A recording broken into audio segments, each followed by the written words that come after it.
So, hi, my name is Zach Roper, and I work with Sean Sarah.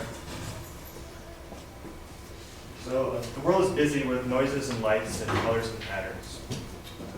Unavoidable and overwhelming, these stimuli bombard our sensory organs, so much so that a mechanism is required to discriminate between those stimuli that are relevant to the task at hand and those stimuli that can be currently ignored. This mechanism, known as selective attention, allows us to make sense of this environmental stimuli and successfully interact with a complex world. There are a few factors that influence visual attention. Among these is stimulus salience. The salience of a stimulus relates to the uniqueness of its perceptual qualities as it relates to the elements surrounding it. Factors that contribute to stimulus salience include color, orientation, shape, color, and many other things. Salient stimulus can serve as a beacon for attention to be guided or captured. For example, let's say you want to pick up a bottle of wine on your way home from dinner or for dinner, but you're short on time, so you've decided to choose the bottle that stands out the most.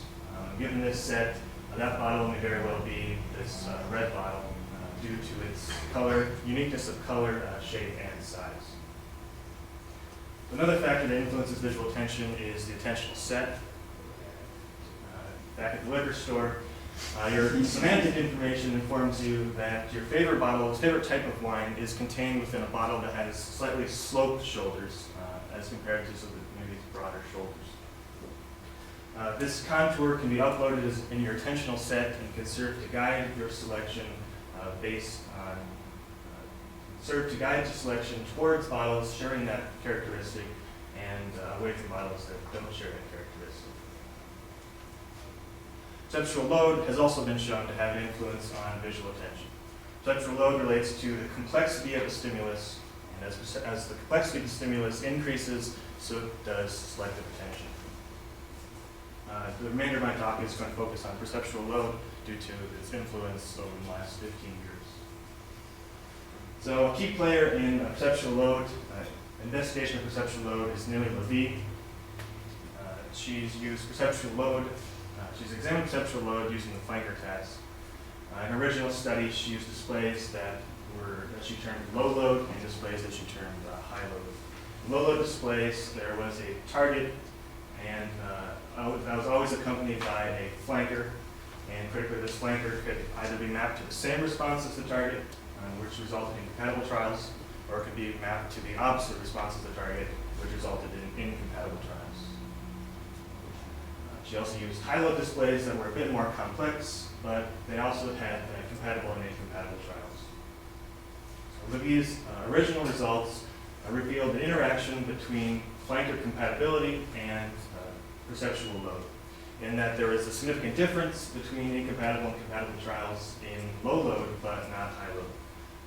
This has been termed the perceptual load effect, and it suggests that the complexity of the display may play a role in the extent to which distractors are processed. So Levy has since developed a theory of attention based on resources that's centered around perceptual load. This theory states that there's a limited pool of attentional resources that are taxed by perceptual load. And high perceptual load taxes these resources and can serve to limit attention. Whereas when attentional resources are not sufficiently taxed, as in a low load scenario, attentional resources can spill over to the periphery where distractors can be processed. So despite extensive research, we still don't know exactly what perceptual load is. This is due to many key factors. Firstly, the argument circularity of perceptual load theory. So the argument is as such. So if a given stimulus set can sufficiently tax attentional resources to engage selective attention, then perceptual load theory says that this stimulus set is high in perceptual load. Additionally, perceptual load theory also states that a stimulus set that's high in perceptual load must necessarily sufficiently tax attentional resources to engage selective attention. There's an obvious circularity to this logic that really doesn't let us determine what exactly perceptual load is. Additionally, perceptual load is heavily reliant on this nebulous construct of tensional resources, and this poses problems when perceptual load is put to test. Another reason we don't know what perceptual load is because there are multiple factors that contribute to load effects, and that haven't necessarily been systematically tested. So this is more of a methodological issue that serves to obscure exactly what perceptual load is. So for example, Levy has used low-load displays that have homogeneous distractors that are at the same time dissimilar from the target. So in this example, the distractors are O's and the potential target, as the target in this case is an X, could also possibly be an N in this circular array.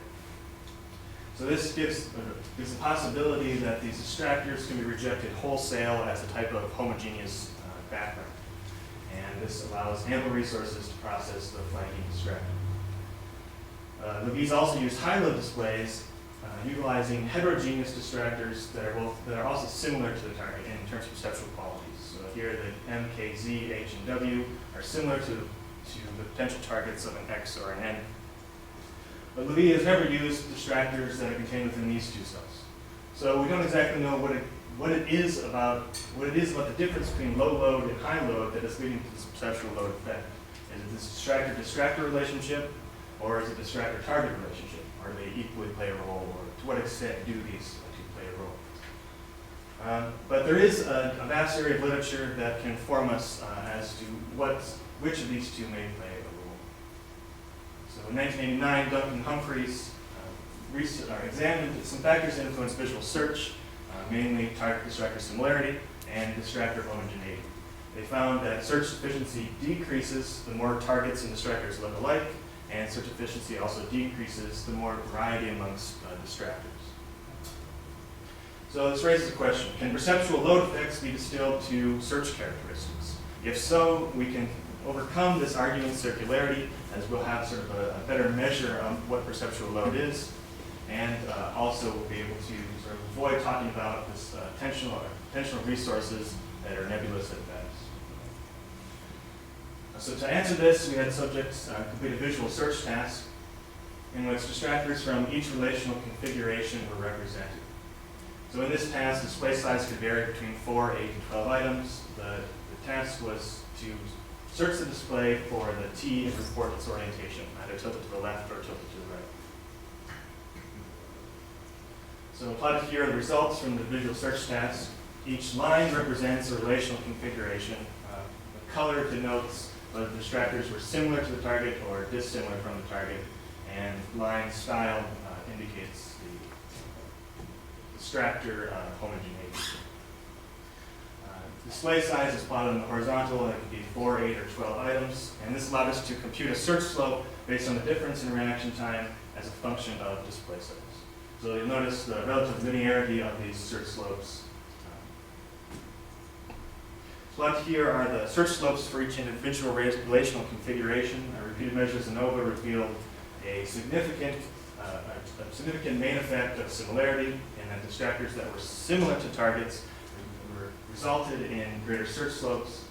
The ANOVA also revealed an interaction where heterogeneous distractors produce greater search slopes than homogeneous distractors, but only when these distractors were similar to the targets. So these data accord with the visual search literature, except for one point, that the effect of homogeneity was not significant when distractors were dissimilar from the targets.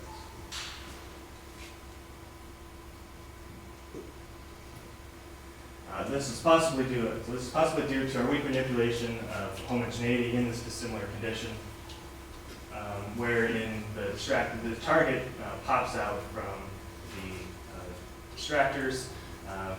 And so indeed, a paired surface t-test showed that there was no difference between a homogeneous and heterogeneous condition, despite this trend that heterogeneous distractors led to a shallower search slope. Okay, so next we had participants perform a perceptual load task. By the way, these two tasks were counterbalanced. So again, each relational configuration is represented. The target can either be could be in one of these 6 positions in the center row, and it was always a T tilted to the left or tilted to the right. The other 5 positions were filled with distractors. So a flanker could either appear above or below this linear array, and the flanker could be response compatible with the target or response incompatible with the target. So notice we make no assumptions here as to which relational configuration is low load and which relational configuration is high load. So the perceptual load data are plotted here. Repeated measures ANOVA revealed a significant main effect of similarity, and that distractors that were similar to the targets led to greater response times. And ANOVA also revealed an interaction of flanker compatibility and distractors dissimilarity or similarity, and that homogeneous and heterogeneous distractors that were dissimilar from the target produced a significant flanker effect, but that was not the case for distractors that were similar to the target. So this suggests that it's possibly similarity that plays more of an important role in perceptual load rather than what visual search literature would show that heterogeneity and similarity play a role in these search slopes. But the question still remains, is there a correspondence between visual search slopes and perceptual load, at least the magnitude of the flanker effect? So indeed there is. So plotted here are the aggregated data across the two tasks. Each point represents the search slope for a relational configuration plotted against the magnitude of the flanker effect that are produced in the flanker task. So a logarithmic regression revealed a significant, strong relationship between these two tasks in the search slopes and the flanker effects.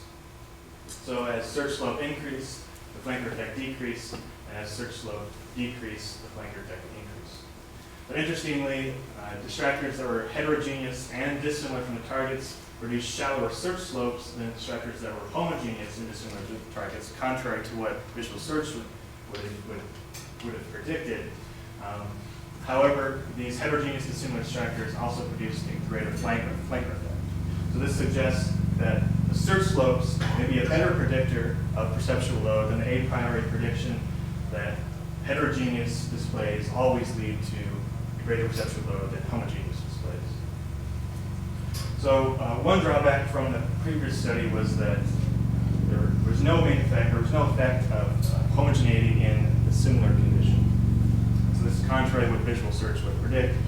So in another study, we developed our own stimuli to more systematically control the target-distractor relationship. So critically, the difference between dissimilar distractors and similar distractors was the presence or absence of the center bar that's a defining characteristic of the target's E and H. So here we succeeded in sort of condensing the search slopes, the difference between similar and dissimilar distractors.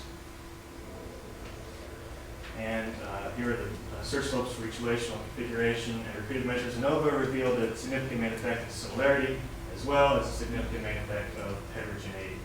There's no significant interaction between those. So this accords better with the visual search data in that both heterogeneity and distractor target similarity have a role in determining search slope.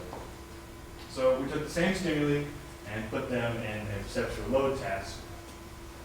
And the statistics revealed a significant flanker effect in each relational configuration set for the heterogeneous similar distractors. So we didn't create a regression plot for these data because these studies were ran between subjects. However, the general increase in search slope is reflected in this general attenuation of flanker effect, suggesting that there's a good deal of correspondence between the two.